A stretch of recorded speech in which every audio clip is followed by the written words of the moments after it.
오늘은 하나님 코스프레 하지 말라라는 제목의 말씀을 나누려고 합니다. 자, 코스프레라는 말이 있죠. 원래는 게임이나 어떤 만화 속의 등장 인물을 분장할 때 쓰는 말이었는데 최근에는 어떤 사람을 대신하는 말로 쓰곤 합니다.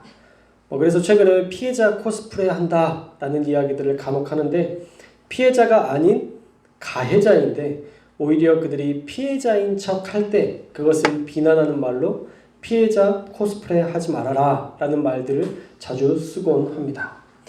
오늘 성경에 보면요, 사울이 하나님 코스프레를 하고 있습니다. 하나님도 아닌 자가 마치 하나님인 척 하고 있다는 것이죠. 얼마나 사울의 교만함이 하늘을 찌르고 있는지 오늘 우리가 말씀을 보면 알 수 있습니다. 1절에 보면 사무엘이 사울을 찾아옵니다. 그냥 본문의 내용상의 연결로만 보면 13장에 사무엘이 등장했고 지금 15장에 나오니까 14장에 한 번 안 나온 것 우리가 이렇게 생각할 수 있는데 사실은 시간상으로 보면요 23년이라는 시간이 흐른 뒤에요. 사무엘이 이야기했던 그 시간에서 벌써 23년이 지난 이후에 15장에 돼서야 사무엘이 사울을 찾아가는 장면이 나오고 있습니다. 그런데 그렇게 많은 시간이 흘렀는데 사울은 그 시간 동안 하나님을 이 사무엘을 한 번도 찾아오지 않았다는 것이 저에게 있어서는 좀 신기했었어요.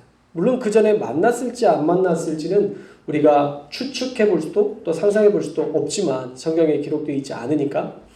그런데 그냥 내용상으로 봤을 때는 사울이 굳이 사무엘을 찾아가지 않았을 것 같아요. 그냥 자기 생각대로 자기의 의지대로 그렇게 살았을 것 같습니다. 그리고 사무엘도 오랜만에 사울을 찾아와서 하나님의 뜻을 전했던 것이죠. 먼저는 하나님께서 당신에게 기름 부으셨다라는 것을 각성시키고 있습니다. 1절 말씀에 보면요, 여호와께서 나를 보내어 왕에게 기름을 부어 그의 백성 이스라엘 위에 왕으로 삼으셨다라는 것을 다시 한번 각성시키죠. 사울이 40년의 통치 기간이 있었는데 23년이 되는 그 전에 이제 2년 통치 기간까지 있었으니까 25년째 되는 해에 이렇게 와서 하나님께서 당신을 왕으로 세웠던 것을 기억하소서라고 얘기하는 것은 어쩌면 그가 왕으로서 하나님은 잊어버리고 이제 자신의 생각과 자기의 의지로 살아가는 것들이 관영했을 때 그가 하나님의 생각이 아니라 자기가 마치 하나님처럼 살려는 그런 교만함이 많아졌을 때 사무엘이 사울을 찾아온 것이 아닌가 그렇게 추측해 볼 수 있습니다. 1절 말씀을 다시 한번 읽겠습니다. 1절 말씀 시작.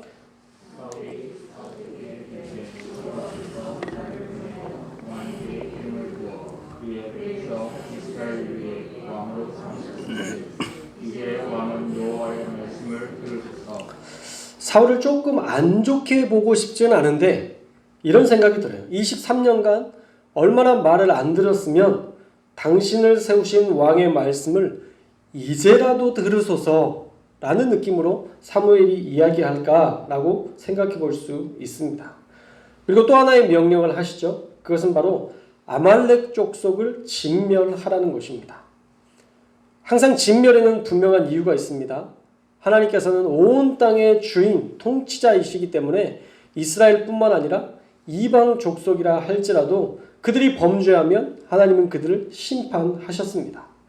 지금 아말렉 역시도 죄가 관영했기 때문에 더 이상은 하나님께서 두고 보시지 않기로 결정하셨던 것이죠.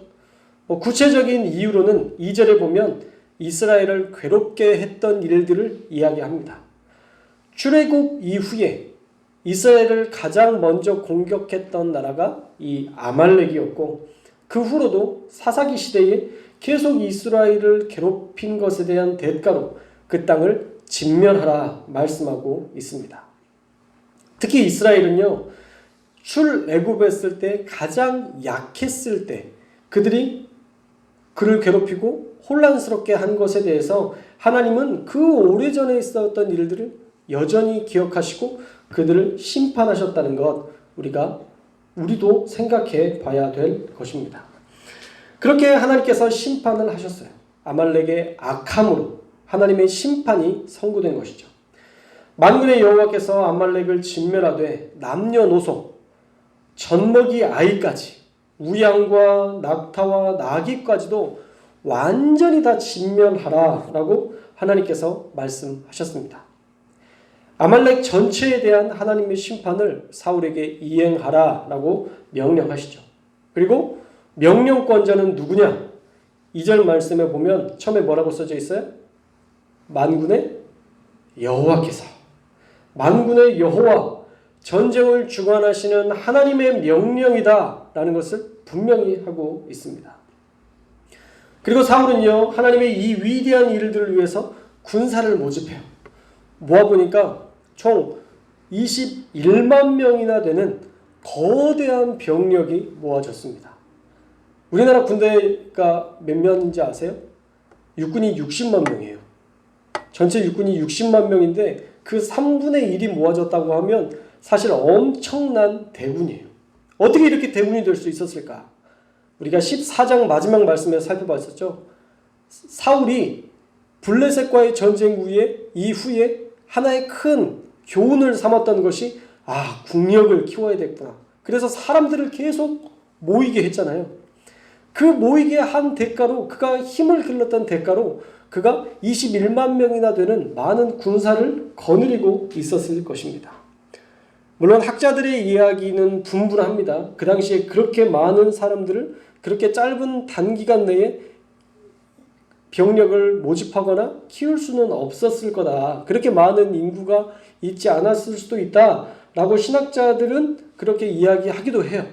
그러나 이 성경은, 우리에게 주어진 이 성경은요, 신학자들이 이미 고민했고 또 많은 목회자들이 이미 고민한 것들에 대한 결과물로 나온 것이기 때문에 저는 이거 가지고 21만 명이 맞다 틀리다 왈가왈부하고 싶지 않아요.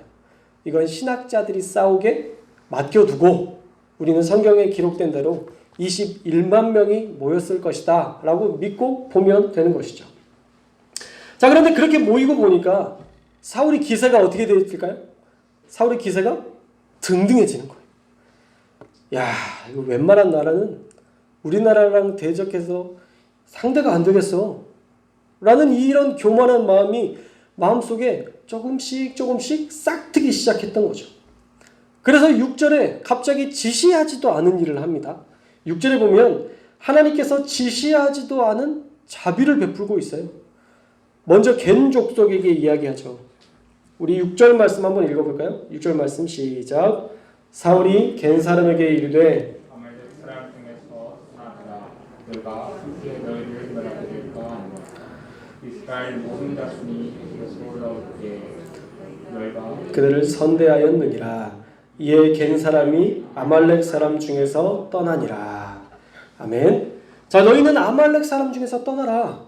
그렇지 않으면 우리가 너희를 멸할 수도 있다. 너희가 과거에 이스라엘을 선대했던 것 내가 기억한다 라고 말하며 선하신 하나님을 코스프레해요. 어떻게 보면 긍휼을 베풀어 주는 것 같지만 이것은 하나님이 하시는 영역을 지금 뛰어넘어서 그가 하나님의 긍휼과 자비를 베풀고 있는 거예요. 아말렉이 이스라엘을 대적한 것을 통해서 심판하시는 것을 보면서 사울은 겐 족속이 선대했던 것을 떠올리며 큰 자비를 베풀고 있습니다. 겐 족속이 이스라엘에게 베풀었던 자비의 사건이라고 하면 모세의 처남이었던 호밥이 광야에서 이스라엘을 인도했던 사건, 그것밖에 없어요. 사실 이스라엘을 정말 크게 선대했다라고 말할 수 있는 사건은 아니었습니다. 그런데 별것 아닌 그 사건 때문에 내가 너희를 진멸하지 않겠다라고 사울은 큰 긍휼을 그들에게 베풀고 있어요. 나쁜 건 아니죠. 그들을 살리는 거니까 좋은 일일 수 있습니다. 그러나 분명히 해야 될 것이 있는데 이것은 하나님의 명령은 아니었다는 거예요. 하나님이 말씀하신 대로 한 것은 아니었다는 거죠. 하나님은 아말렉을 진멸하라 명령하셨지 겐족속에 대한 자비를 명령하시지 않으셨어요. 그런데도 사울은 하나님 코스프레로 겐족속을 살려주는 일을 합니다. 또 말 잘 듣는 겐족속 덕분에 기분이 좋아지게 되죠. 6절에 보면 겐 사람들이 사울의 말을 듣고 아말렉 사람 중에서 다 떠나거든요. 자기의 말한 그대로 순종하는 것을 보면서 사울은 아주 기분이 좋아졌어요. 거기까지만 해도 사실 큰 문제는 없을 거라 생각해요. 그런데 하나님 코스프레 해보니까 사람들이 머리를 조아리며 감사를 표하는 경험을 해보니까 기분이 좋아요? 좋아요? 그냥 좋은 거예요. 기분이 너무 좋은 거예요.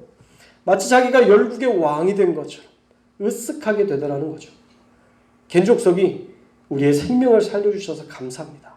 당신은 역시 위대한 왕이십니다. 이런 극찬의 말에 사울의 기분이 아주 좋아졌어요. 그래서 또 하지 말라는 짓까지 그가 하고 있어요.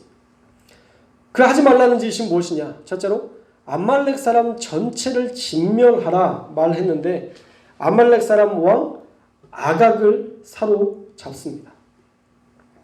아말렉 왕 8절 말씀에 보면 아말렉 사람의 왕 아각을 사로잡았다라고 얘기하죠. 이 아각이라는 말은요, 이름이 아니에요. 그러니까 왕의 호칭이에요. 아각. 애굽의 왕들도 다 바로라고 얘기하잖아요. 바로도 사실 이름이 아니라 호칭이에요. 그래서 아각이라는 말들이 나오면 아, 아말렉의 왕이구나 이렇게 생각하시면 되고, 바로 왕이라고 하면 아, 애굽의 왕이구나 이렇게 호칭으로 생각하시면 됩니다. 사람의 이름이 아니에요. 사울은 아말렉 왕 아각을 사로잡았어요. 만약 말씀대로 했다라면 어떻게 해야 됐어야 되죠? 죽여야죠. 모든 것들을 다 진멸하라고 했으니까 그 아각 왕 역시도 죽였어야 했는데 그는 사로잡습니다. 그리고 양, 소, 기름진 것, 어린 양과 좋은 것도 남깁니다. 성경에는 기록되어 있지 않지만 사울이 그렇게 얘기했을 것 같아요. 아유, 이 아까운 것을 살려라. 내가 겐족속도 그렇게 긍휼을 베풀었는데 이 좋은 것 우리가 좋은 일에 쓰자. 이거 왜 죽이냐? 아니, 이 좋은 거를 왜 죽이냐? 하나님께 예배도 드리고 또 필요하다면 왕궁에서 쓰기도 하고 얼마나 쓸 데가 많은데 이걸 다 진멸하냐? 합리적이지 않다. 좋은 것들은 살리고 버려야 될 것들은 버려라 라고 명령했을 거예요. 그래서 가치 있는 것과 가치 없는 것, 값이 나가는 물건과 하찮은 것을 구분해서 선별적인 순종으로 자신이 살려야 할 것과 죽여야 할 것을 하나님 코스프레 하면서 자기 마음대로 결정합니다. 자, 오늘 말씀을 통해 우리에게 깨닫게 하시는 그런 하나님의 말씀은 무엇이 있을까요? 첫째로 우리는 하나님이 말씀하신 그대로 살아야 한다라는 거예요. 할렐루야. 우리가 하나님이 주신 그 말씀대로 순종해야지 거기에 더하거나 빼거나 감하거나 그렇게 하게 되면 그때부터 문제가 생기게 돼요. 하나님의 말씀은 하나님의 말씀 그대로 받아들여야 돼요. 하나님의 말씀에 우리의 생각, 우리의 이념, 우리의 사상이 들어가면 그때부터는 문제가 생길 수밖에 없는 것이죠. 그래서 잠언서 30장 6절 말씀에 보면요, 너는 그의 말씀에 더하지 말라. 그가 너를 책망하시겠고 너는 거짓말하는 자가 될까 두려우니라 말씀하고 있습니다. 하나님께서 말씀하시는 대로만 하면 되는데 거기에 자기의 생각이 더해지고 사상이 더해지고 이념이 더해져서 결국에는 그것이 거짓말이 되고 하나님의 책망만 남게 된다라는 것이죠. 사울이 하나님의 생각에 자기의 생각을 더한 거예요. 겐족속을 살리면 나쁘지 않은 일이다. 그렇게 겐족속을 살리고, 아니 겐족속도 살렸는데 좋은 것, 이런 것들은 또 살려야 되지 않겠냐. 합리적으로 생각해야지. 그러면서 하나님이 말씀하신 그대로를 자기의 삶에 반영하지 않고 더하거나 빼거나 변형하거나 해서 그것들을 순종했다라는 것이죠. 결국은 하나님께 책망받습니다. 하나님의 말씀은요, 그대로 받아야지 더하거나 감해서는 안 됩니다. 그러면 꼭 문제가 생깁니다. 사랑하는 여러분, 하나님의 말씀 그대로 받을 수 있기를 주님의 이름으로 축원합니다. 그러려면요, 하나님의 말씀을 온전히 알아야 돼요. 우리가 모르면, 하나님의 말씀을 제대로 알지 못하면 우리가 넘어가요. 우리가 무너집니다. 사상과 이념과 어떤 생각이 그 안에 포함되어 있는 것을 우리가 구분하지 못해요. 그래서 여러분, 말씀 듣는 이 자리에 오신 것 진심으로 축복합니다. 이 말씀을 통해서 여러분들이 더 굳건하게 알고 더 분명하게 알고 하나님이 나에게 말씀하시는 그 음성을 여러분들이 분별할 수 있는 그런 지혜에 이룰 수 있기를 주님의 이름으로 축복합니다. 그래서 하나님의 말씀 듣는 그대로 여러분에게 하나님이 말씀을 통해서 깨닫게 하시는 것들이 있잖아요. 그러면 단순하게 적어야 돼요. 하나님께서 나에게 11조를 원하신다. 그러면 11조 하기 이렇게 적어야지 11조 하기에다가 이렇게 해가지고 내년부터 형편이 좋아지면 이렇게 계속 분리하기 시작하면 사실 우리가 순종할 수가 없어요. 꼭 11조만이 아니에요. 하나님이 어떤 것을 봉사하라 얘기하시는 것도 마찬가지. 그런 것들이 있으면 지금 당장 시작하기, 지금 당장 하기 이렇게 돼야지 이게 걸리니까 이거 안 되고 이게 걸리니까 이렇게 안 하면 하나님께서 원하시는 그때 우리가 순종할 수가 없는 거예요. 사랑하는 여러분, 우리에게 말씀하신 그대로 우리가 받고 우리가 순종하는 훈련들을 하셨으면 좋겠어요.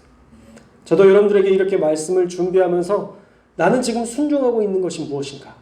내가 하고 싶은 대로 하고 있는 것은 무엇인가? 저도 한번 이렇게 생각해 봤더니 꽤 있어요. 꽤 있더라고요. 그래서 하나님, 이건 제가 이렇게 하겠습니다. 하나님 원하시는 대로 이건 이렇게 하겠습니다. 제 삶에 약간 흐트러졌던 것들을 다시 제 나름의 정리하고 순종하기로 결단한 그런 것이 있습니다. 여러분도 하나님의 말씀 그대로 하셨으면 좋겠어요. 말씀대로만 살면요, 순종하는 역사들이 있으면요, 승리하는 역사는 따라와요. 우리가 여호수아서에서 볼 수 있는 것처럼 그곳에 보면요, 그 많은 사람들이 항상 반복적으로 이야기되는 게 뭐냐면 모세가 말씀하시는 대로 우리가 하겠나이다. 하나님께서 우리에게 약속하신 대로 우리가 순종하겠습니다. 라는 말들이 계속 반복적으로 등장합니다. 이처럼 이스라엘이 말씀대로 살았을 때 전쟁에 나가면 승리했던 역사들을 보게 되는 것처럼 우리도 하나님의 말씀을 믿고 그대로 순종하는 자가 되어야 할 줄 믿습니다. 오늘 여러분 기도할 때에 한번 내가 하나님의 뜻대로 살고 있지 않은 것은 무엇인지 한번 점검해 보시고 말씀하신 것에 내가 더하거나 뺀 것은 없는지 다시 한번 점검하셔서 꼭 회개하시고 말씀대로 살아가는 저와 여러분들 되시기를 주님의 이름으로 축원합니다. 둘째로 하나님 코스프레 하지 않는 저와 여러분들이 되시기를 축복합니다. 모든 결정을 하다 보면요, 내가 하나님이 될 때가 있어요. 내가 자비를 베풀면서 교만해질 때가 있어요. 우리가 어떤 불쌍한 사람들을 한번 도와주잖아요. 그렇게 도와주면 내가 이 사람보다 훨씬 위에 있는 사람으로 여기면서 마음이 뿌듯해질 때가 있어요. 얼마 도와주지도 않으면서 사실.